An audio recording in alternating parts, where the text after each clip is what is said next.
नमस्कार, बहुत स्वागत है आपका। आप देख रहे हैं किस्मत कनेक्शन और मैं हूं आपके साथ शैलेंद्र पांडे। सृष्टि का निर्माण 5 तत्वों से हुआ है और उन 5 तत्वों का हमारे जीवन से गहरा संबंध है। उन 5 तत्वों में एक तत्व जो दिखाई देता है, जिसका स्पर्श कर सकते हैं, वो है जल।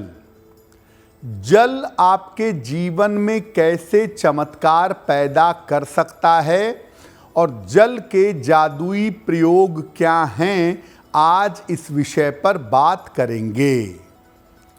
सबसे पहले जानते हैं कि जल का महत्व क्या है और जल हमारे ऊपर किस तरीके से असर डालता है।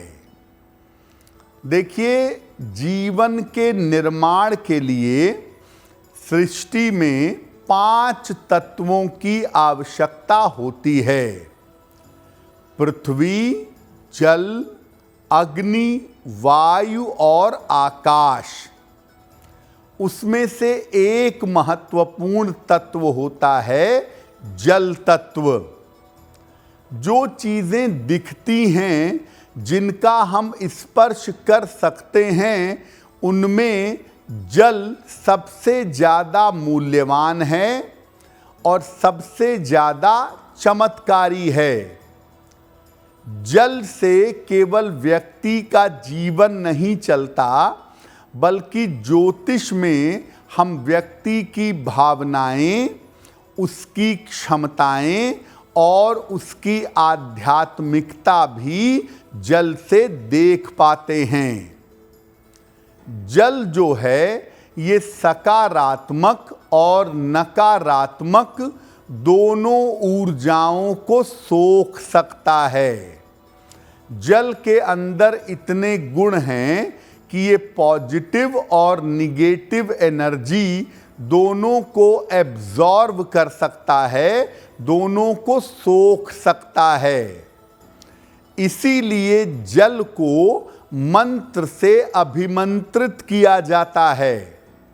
जब आप जल को मंत्र से अभिमंत्रित करते हैं, तो जल के अंदर उस मंत्र के गुण आ जाते हैं और जल विशेष तरीके से काम करने लगता है। आपकी कुंडली में जो शरीर का जल तत्व है, ये आपको शक्तिशाली और दिव्य बना सकता है। जिनकी कुंडलियों में जल तत्व की मात्रा ज़्यादा होती है, ऐसे लोग ज़्यादा शक्तिशाली, दिव्य और पवित्र माने जाते हैं। अब आप सामान्य जीवन में या चमत्कारी प्रयोग के लिए अगर जल का प्रयोग करते हैं, तो इसके नियम क्या हैं और इसकी सावधानियां क्या हैं।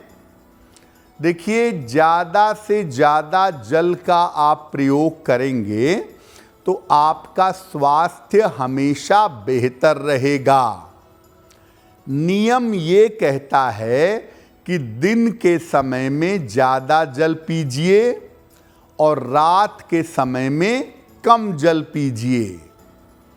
खड़े होकर एक बार में ढेर सारा पानी मत पीजिए। और जो जल आपको लाभ पहुंचा सकता है, वो सामान्य तापमान का जल है, नॉर्मल टेम्परेचर का जल है। नॉर्मल टेम्परेचर का पानी, सामान्य तापमान वाला पानी औषधि और जीवन की तरह काम करता है।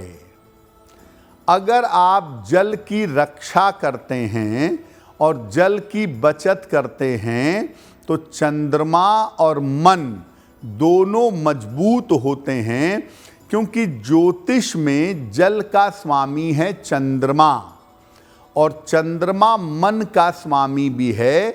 इसलिए जल से चंद्रमा का और मन का दोनों का संबंध है। अगर आप बेवजह जल की बर्बादी करते हैं, जल का दुरुपयोग करते हैं, तो आर्थिक और मानसिक दोनों तरह की क्षतियां, दोनों तरह की मुश्किलें आपको परेशान करती हैं। इसलिए जहां तक संभव हो जानबूझकर जल की बर्बादी नहीं करनी चाहिए। जिन लोगों के घर में जल की बर्बादी होती है, जल बहता रहता है या निरंतर टोटी से सिंक में, वॉश बेसिन में जल टपकता रहता है, वहाँ पर मानसिक समस्याएं और आर्थिक समस्याएं बहुत आती हैं। तो अगर आप अपनी कुंडली के चंद्रमा को और अपने मन को बेहतर रखना चाहते हैं तो आपको जल की रक्षा करनी चाहिए और जल की बर्बादी से बचाव करना चाहिए। अब ये जानते हैं कि ज्योतिष में हम जल को कैसे समझते हैं, कैसे जानते हैं। देखिए, जल मुख्य रूप से चंद्रमा से और कुछ मात्रा में शुक्र से संबंध रखता है। जल की एक प्रॉपर्टी होती है जिस प्रॉपर्टी की वजह से इसका संबंध मंगल से भी होता है। आप जल का अगर सही प्रयोग करें तो आप चंद्रमा और शुक्र दोनों को मजबूत कर सकते हैं। अगर जल का सही प्रयोग न किया जाए, जल की बर्बादी की जाए तो चंद्रमा और शुक्र दोनों खराब हो सकते हैं। जो बरसात का पानी है डायरेक्ट बादलों से जमीन पर आ रहा है, ऐसे बरसात के पानी को एक कांच की बोतल में भर करके अगर आप अपने बेडरूम में रखते हैं तो चंद्रमा मजबूत होता है। अगर आप नियमित रूप से चांदी के गिलास से पानी पीते हैं तो ऐसा करने से भी आपका चंद्रमा मजबूत होता है। जल में गुलाब जल डाल करके या कोई सुगंध डाल करके अगर आप नियमित रूप से स्नान करें तो ऐसा करने से आपका शुक्र मजबूत होगा। कांच के गिलास से अगर आप जल पीते हैं तो ऐसा करने से भी आपका शुक्र मजबूत होता है।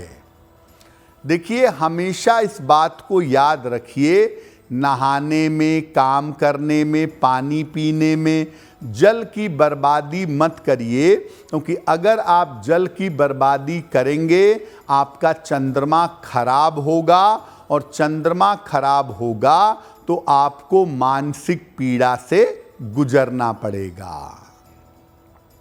अगर आप मुझसे जुड़ करके अपनी समस्याओं का समाधान चाहते हैं और चाहते हैं कि आपकी समस्याओं को ज्योतिष के माध्यम से सुलझाया जाए तो आप हमसे संपर्क कर सकते हैं, जुड़ सकते हैं एस्ट्रो तक पर।